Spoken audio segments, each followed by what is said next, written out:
The big ship landed on a flat field outside Seoul on a cold morning in 2072. People from all over the world watched on screens as the door opened. No one knew what to expect. Jun Kim fixed his tie and took a deep breath.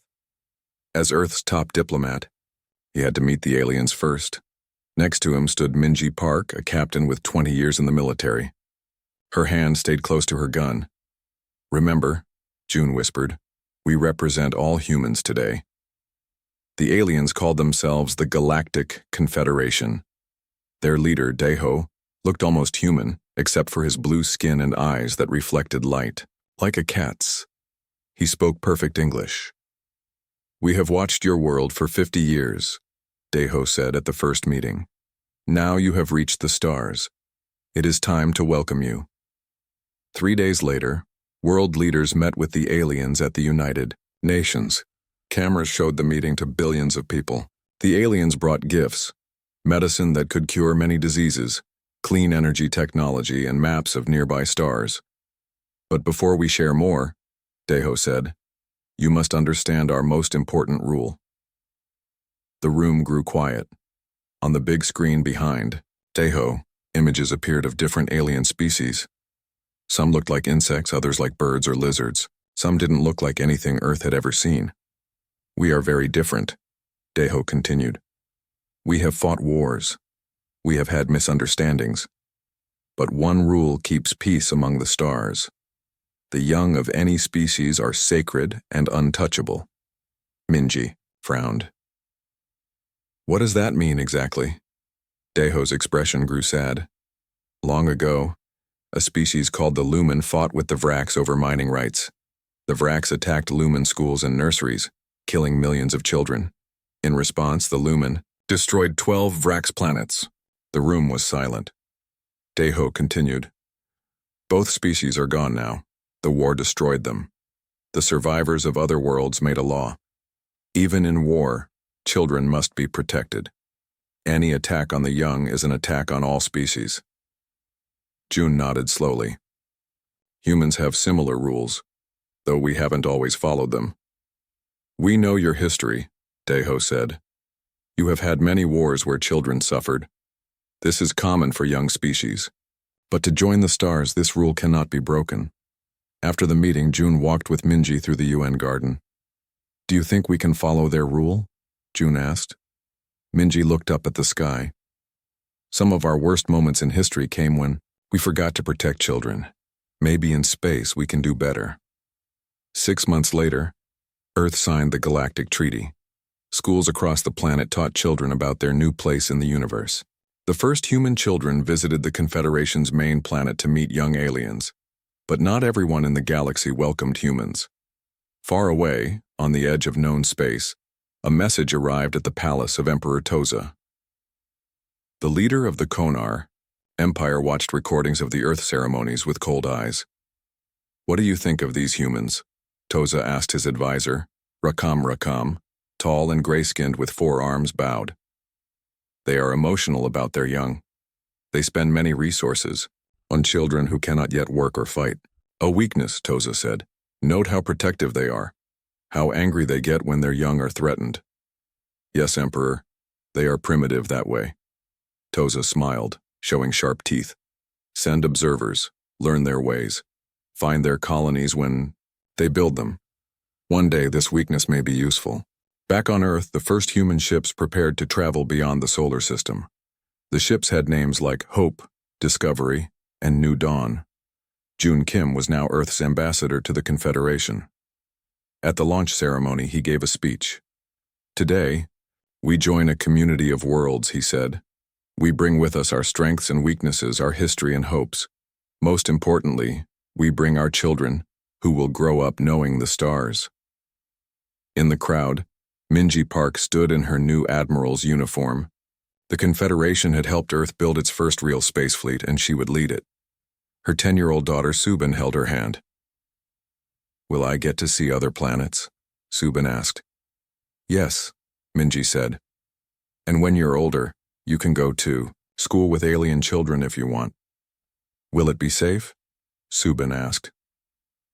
Minji looked up at the stars appearing in the evening sky. The galaxy has rules to keep children safe. All species follow them. That night, in a secret facility under the ocean, Earth's military leaders met. On screens around the room, they saw plans for ships and weapons not shared with the Confederation. "Are these measures necessary?" asked one general. "The Confederation seems peaceful." Admiral Minji Park looked at each person in the room. "I believe most of the galaxy is peaceful, but history teaches us to be ready. Project Thermopylae will continue in secret. We hope to never use it." In the years that followed, humans built colonies on Mars and Europa. They sent ships to nearby star systems and found planets where they could live. Children born on these new worlds looked at strange skies with 2 moons or 3 suns. Earth joined councils and trade groups. Humans learned from other species and taught them human ideas. Most of the galaxy welcomed them, but the observers from the Konar Empire watched. They sent reports about Earth's defenses, about where human children went to school, about which colonies had the most families. Emperor Toza read these reports with interest. The ancient rule, he told his son Nalak, was made by weak species, afraid of hard choices. "When will you be emperor?" young Nalak asked. Toza patted his son's head. "Not for many years, and when that day comes, you will need to make your own choices about such rules." 50 years passed. Humans spread to 12 planets. June Kim grew old and died a hero. Minji Park became the head of Earth's defense forces. Her daughter Subin became one of the first humans to teach at the Confederation Academy, where children of all species learned together. And in the Konar Empire, young Emperor Nalak sat on his father's throne, looking at new reports about human worlds rich with resources. His father's words echoed in his mind. Some rules, he thought, were made to be broken. 50 years had passed since first contact. Humans now lived on Mars, Europa, and 5 planets around other stars. The closest human colony to the Konar Empire was New Sol, a green world with 2 moons. Admiral Tae-Woo Han stood on the bridge of the Earth ship Guardian. At 62, his hair was gray, but his eyes were sharp. The ship moved slowly past the space station above New Sol. "How many people live here now?" Tae-Woo asked his second-in-command. "Almost 3 million, sir," said Lieutenant Ji-Woo. "A third of them are children." Tae-Woo nodded. New Sol had good schools and clean air. Many families moved there from Earth. His own daughter Subin Han had taught at the main school before moving to the Confederation Academy on planet Axion. "Any sign of Konar ships?" Tae-Woo asked. "None for 2 months, sir." That was good news. The Konar Empire was the strongest military power at the edge of known space. They did not like humans much. 5 years ago, they had tried to block Earth from joining the Confederation Defense Council, saying humans were too new to space. Back on Earth, in the underwater base now called Deep Command, analyst Haejin Lee looked at new pictures from space, telescopes. Something was wrong. "Look here," she told her team. "Konar ships are moving. Many of them." An older man shook his head. "They always move ships. They like to show their power." "Not like this," Haejin said. "These are troop carriers and hospital ships. You don't send those unless you plan to stay somewhere new." She sent a report to the Confederation Security Council. The answer came back the next day from Counselor Velnar. "No cause for alarm. The Konar Empire conducts exercises at this time each year." Haejin didn't believe that. She sent a second message, this time directly to Admiral Tae-Woo. On the planet Epsilon Eridani, Governor Junho Kang received strange reports. Farmers on the edge of the colony had seen lights in the sky. 3 small ships had landed, and beings in dark suits had taken soil samples. When the farmers asked who they were, the beings said they were from the Confederation science team. "Did you check with the science team?" Junho asked his assistant. "Yes, sir. They have no ships in our system." Junho frowned. He called his 13-year-old daughter Jia into his office. Jia loved looking at stars and had a powerful telescope. "Jia, can you use your telescope to look for ships near the outer belt tonight?" "Sure, Dad." "But why?" "Just curious." That night, Jia saw 3 ships hidden behind a small moon. They weren't Confederation ships. She took pictures and showed them to her father. Junho sent the pictures to Earth with a message. Unknown ships watching our colony. 2 days later, Admiral Taewoo's ship arrived at Epsilon Eridani. After studying the pictures and visiting the places where soil was taken, he called a secure meeting with Governor Junho. "These are Konar scout ships," Taewoo said. "The soil tests were checking for minerals. The ships behind the moon were taking pictures of your colony." "Should we be worried?" Junho asked. Taewoo's face was grim. "I've ordered 2 more defense ships to your system. Don't tell people yet. We don't want to cause fear." Meanwhile, on the neutral planet Axion, the Scholars Festival was about to begin. Every 5 years, the brightest young students from across the galaxy gathered to share knowledge and compete in science and art contests. This year, 300 human children were attending, including many from New Seoul and Epsilon Eridani. Subin Han, now a respected teacher at the academy, greeted the new arrivals. "Welcome to Axion. For the next month you will learn with students from 50 worlds." A small girl raised her hand. "Will there be Konar students too?" "Yes," Subin said. 10 Konar students are coming. This is a place of peace. All species are welcome." But the Konar students never arrived. Instead, a message came saying they were delayed by internal matters. On the Konar throne world, Emperor Nalak looked at the final plans. His war chief Derek pointed to holographic maps of human colonies. "The biggest prize is New Seoul," Derek said. "Rich in rare metals and with large food production." "And the biggest risk?" Nalak asked. "Earth itself. Their main fleet is strong, but half their ships are near their home system, far from the colonies." Nalak smiled. His father had been cautious, watching humans for decades, but Nalak was not his father. "What about the children on Axion for the festival?" Nalak asked. Derek looked surprised. "What about them?" "How many are human?" "About 300. Nalak's eyes gleamed. "Perfect. We will take all human colonies at once. And Axion." Derek looked troubled. "The academy is neutral ground. The rule is from a week past." Nalak cut him off. "With human children as our shields, Earth will not dare fight back. They will give us what we want to save their young." Back on Earth, Haejin Lee's computer showed alarm signals. The Konar fleet had vanished from their normal space. All 45 warships gone at once.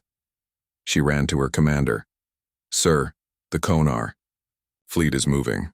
All of it." This time they listened. Earth sent emergency messages to all colonies. Possible Konar aggression. Increase alert level. But it was too late. On New Seoul, Commander Minseo Choi was woken by alarms at 3 a.m. The night sky filled with lights as ships appeared. Not just 1 or 2, but 20 large warships. "Raise shields," she ordered. "Call Earth." Before they could send a message, something blocked all signals leaving the planet. "They're jamming us," her officer said. "We can't call for help." Minseo looked at the screen showing the colony's main city. People were waking up, looking at the sky in fear. "What about our defense ships?" she asked. 2 were destroyed, 1 escaped to warn others. Minseo made a hard choice. "Send this message on all frequencies, even local ones. Evacuate all schools and family areas. Move children to the deep shelters." On Axion, Subin Han was teaching an early class when the alarm sounded. The academy had no weapons or shields. It had never needed them. Through the windows, she saw 5 Konar ships landing. Soldiers in black armor ran toward the academy buildings. Away from the windows, she told her students, "Follow me." Quickly and quietly, she led 20 children, human and alien, toward the underground storage rooms. As they ran, she pressed a small device on her wrist 3 times. It was a panic button all human teachers carried. In Earth's deep command, a red light flashed on the main screen. Then another and another. Attack signals from 3 colonies and Axion. Admiral Minji Park, now 75 years old but still head of Earth's defense, looked at the screen with cold anger. She turned to her officers. "Begin protocol Thermopylae," she said. "All of it." One young officer looked confused. Ma'am, shouldn't we call the Confederation first, ask for their help? Minji's voice was hard as steel. The children first. Then we talk. At that moment, a message arrived from the Kyonar Empire to all human worlds. Emperor Nalak's face filled the screens. People of Earth, he said with a cruel smile, we have taken your colonies and your children on Axion. Surrender your worlds to the Kyonar Empire, and they will be safe. Resist, and you will never see them again. In the underground base, Minji Park sent one message to the Confederation Council. The Kyonar Empire has attacked our colonies and taken our children on Axion. Earth is responding under Protocol Thermopylae. She didn't wait for an answer before giving her next order. All ships, all weapons, all plans, she said. The Empire has forgotten the rule. Show them why that was a mistake. On New Seoul, Commander Minseo Choi ran through the streets with her team. Around them, Kyonar soldiers landed in small ships. The early morning was filled with noise and fear. Get to the school, Minseo shouted. They're heading for the children. She was right. The Kyonar soldiers moved straight to schools and family areas. They didn't shoot to kill, they were taking people. Small people. They're grabbing the kids, said Officer Jiho, his voice shaking. Why are they taking the kids? Minseo's face hardened. Hostages. They think we won't fight if they have our children. They reached the main school just as Kyonar soldiers were putting 50 children onto a transport ship. Minseo and her team hid behind a wall. We have 20 guns against 100 soldiers, Jiho said. We can't win this fight. Minseo thought fast.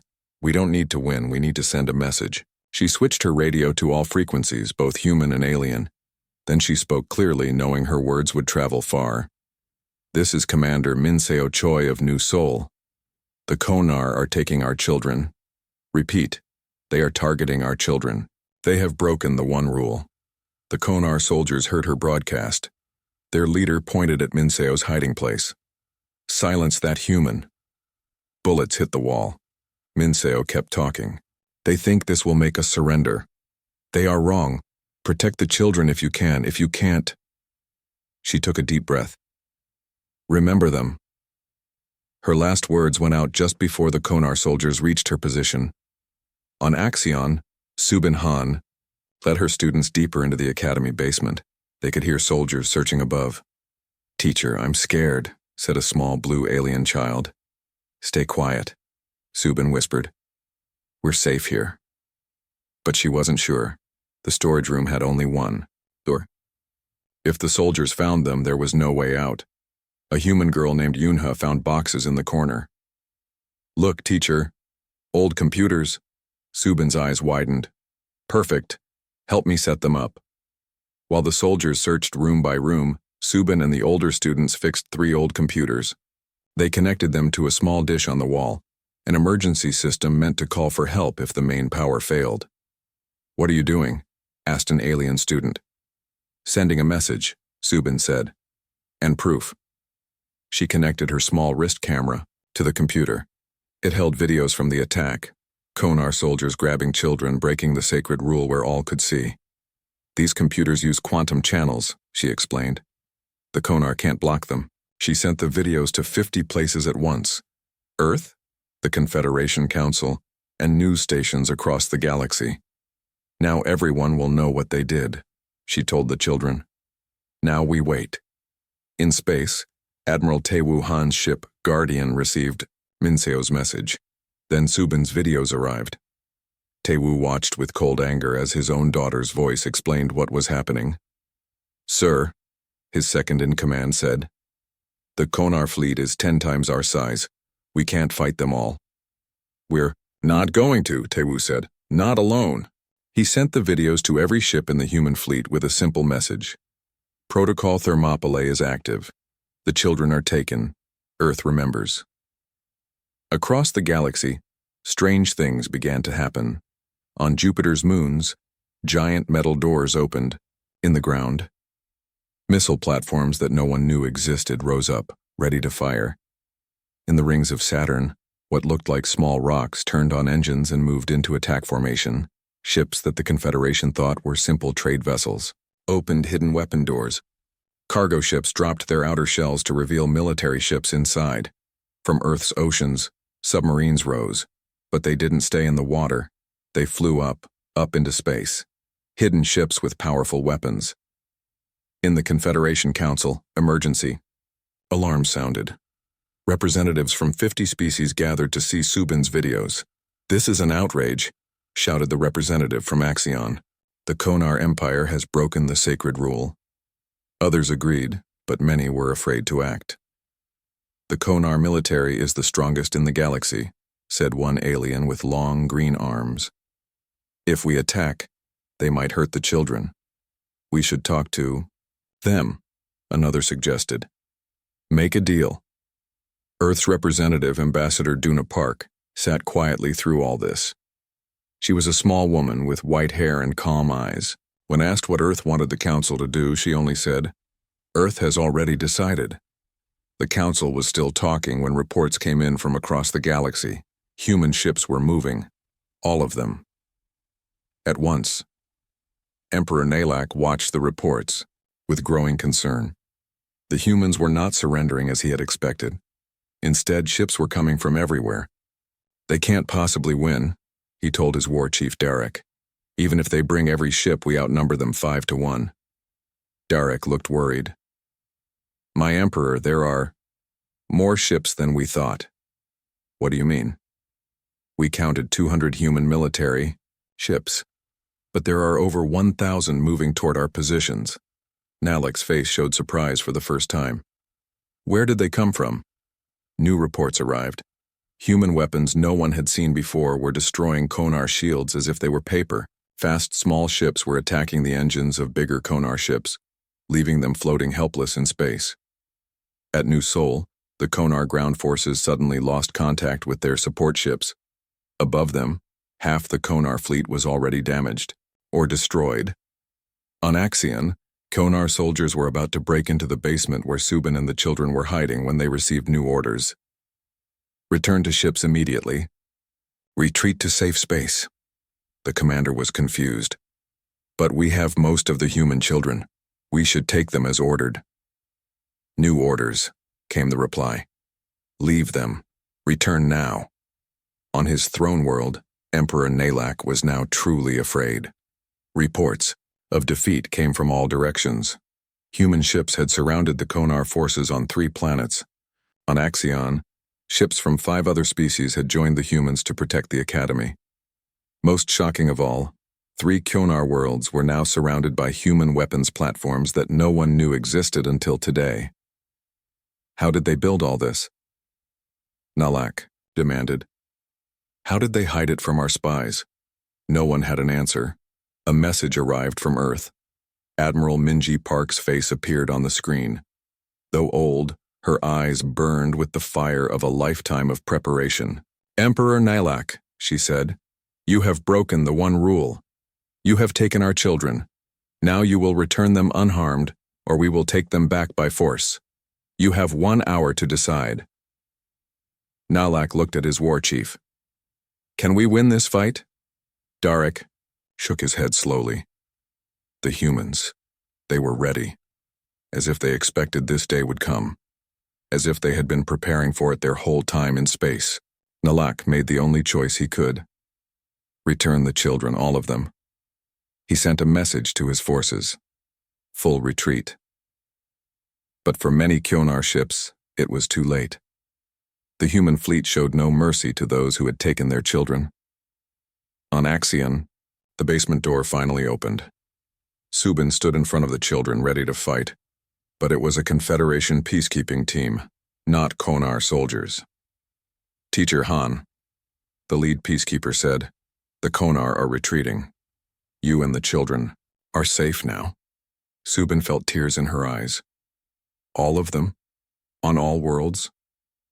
Earth's response was unexpected. The Konar Empire has surrendered. In the Confederation Council, representatives watched in amazement as human ships quickly freed 3 colonies and rescued thousands of children. What shocked them most was how prepared the humans had been. "How did they build such a fleet in secret?" asked one counselor. Ambassador Duna Park finally stood to speak. "We joined your confederation 50 years ago," she said. "We learned your one rule and we agreed with it fully. But we also remembered our history, thousands of years where children died in our wars." She looked around the room. "When we reached the stars, we hoped for peace. But we prepared for those who might break the sacred rule, because Earth remembers, and Earth never forgets its children." The week after the Konar attack became known as the Week of Reckoning across the galaxy. For 7 days, humans showed a side of themselves that shocked even their friends. Captain Ji Young-yoon led the assault on Axion in her ship, Remembrance. As her team approached the academy, she spoke to her crew. "Today we show the galaxy what happens when someone takes our children," she said. "Be precise, be fast. But remember, any Konar who surrenders lives." Her ship broadcast one message as they landed. "We remember Busan, we remember New Pyongyang. We remember the children of the East Sea War. We are coming for ours." Some younger aliens didn't understand the message, but older species knew. Centuries ago, before reaching space, humans had fought their own wars. In those wars, children had died. Earth had not forgotten. Inside the academy, Subinhan heard the human ships landing. She kept the children in the basement until she was sure it was safe. When the door opened again, she saw her father, Admiral Tae-woo Han. "Dad?" she whispered, not believing her eyes. Tae-woo hugged his daughter tight. "Are the children safe?" "Yes, all of them." The Konar left in a hurry. Tae-woo looked at the alien children mixed with the humans. "All children are under our protection now." As human forces freed the colonies, they found something surprising. Many human teachers had been ready. They had hidden weapons and emergency plans. On New Seoul, 3 teachers had led 50 children into mountain caves when the attack began. "We practice meteor shower drills every month," one teacher explained. The children thought it was for space rocks. It was really for this day. In space, Admiral Minji Park directed Earth's fleet from her command ship. She was too old to fight, but her mind was sharp. Under her orders, human ships moved as one perfect team. "Group 7, free the children on New Seoul," she commanded. "Group 3, protect the Axion Academy. Group 10, surround the Konar homeworld." Her officers were amazed at how ready Earth was. "Ma'am, how long have we been planning for this?" one asked. Minji's eyes showed 50 years of preparation. "Since the day we learned the rule, we hoped it would never be needed. We made sure we were ready if it was." The Konar Empire had thought humans would surrender to save their children. Instead, they faced the full force of a species that had spent centuries learning the cost of not protecting the young. Emperor Nalak watched in horror as human ships surrounded his throne world. His generals reported losses everywhere. "How can this be happening?" he demanded. "They are new to space, they should be weak." An old advisor who had served his father stepped forward. "My emperor, your father warned you. He said humans care for their young more than any species we have seen. He said their history makes them different." "Different how?" "In their past, they lost children in wars. It changed them. They do not consider their children a weakness to protect.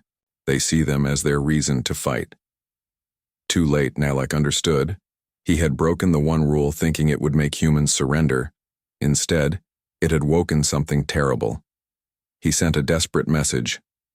"We will return all children unharmed. We seek peace talks." The answer from Earth was simple. "The children first, then we talk." 3 days later, all human children were back with their families. Only then did Earth agree to meet. The Confederation Council hosted the meeting. Representatives from all species attended. Many were still shocked by how quickly humans had defeated the mighty Konar fleet. Emperor Nalak stood before the council, no longer proud. "The Konar Empire accepts responsibility for breaking the sacred rule. We beg forgiveness." The council debated the punishment.